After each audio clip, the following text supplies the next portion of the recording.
என்ன ஒரு பிரச்சனை அப்படின்னா, நம்ம அந்த படத்த வந்து மதுரையில எடுக்க முடியாம போச்சு. ஆனா கதைப்படி எல்லாமே அங்க தான் நடக்கிற மாதிரி தான் ஆமாமா. இல்ல இருக்கு. நான் அஜித் சார வச்சு மதுரையில எடுக்க முடியாது. எடுக்க முடியல. எடுக்க முடியாது. ம். ஏன்னா, அதுக்கு முன்னாடி ஒரு 20 நாளைக்கு முன்னாடி உள்ள ஒரு ஒரு ஒரு கல்யாண ஃபங்ஷனுக்கு ம். அஜித் சார் வந்திருந்தாரு. ம். நாங்கலாம் போயிருந்தோம். ம். அப்ப அஜித் சார் கல்யாண ஃபங்ஷன் முடிச்சுட்டு வந்துட்டாரு. அதுக்கப்புறம் தான் ரசிகர்கள் அதிகமா வந்துட்டாங்க. வந்து அஜித் சார காணோம் அப்படின்ட்டு, அங்க வந்து ரொம்ப பெரிய ரகளை ஆயிடுச்சு. ஓ! கலாட்டா பண்ணிட்டாங்க. ஆமா. அஜித் சார் காணோம் எங்கே வச்சிருக்கீங்க? அவர கூட்டு வாங்க அப்படின்னு சொல்லி மேடையில கிடையில அது பெரிய கல்யாணம் அது. முஸ்லீம் ஓகே. கல்யாணம். ஓகே. ரொம்ப ஆயிடுச்சு. அப்பயே நானு ப்ரொடியூசர்லாம் முடிவு பண்ணோம். ம். இவர வச்சு நம்ம மதுரையில எப்படி எடுக்கிறது? ம். எத்தன போலீஸு ஒரு புரொடெக்ஷன் ஸ்டேஷன்ல கொடுக்குறது. புரொடெக்ஷன் குடுக்குறது. அது ரொம்ப சிக்கலாவே இருக்குமே!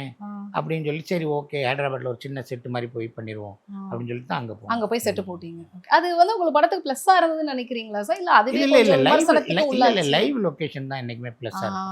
அதுக்குள்ள நம்ம கஷ்டப்பட்டு நான் எடுத்துருக்கேன் இப்ப. அ சில படங்கள்லாம் மதுரையில நடக்குன்னா, அந்த மதுரையில லொகேஷன்ஸு அந்த தெப்பக்குளமா இருக்கட்டும், மீனாட்சி ஆமா. அம்மன் கோயிலா இருக்கட்டும். மேலமாசி வீதி. அது இது எல்லாமே இருந்தா தான் அது நேச்சுரலா. கரெக்ட்டா இருக்கும்.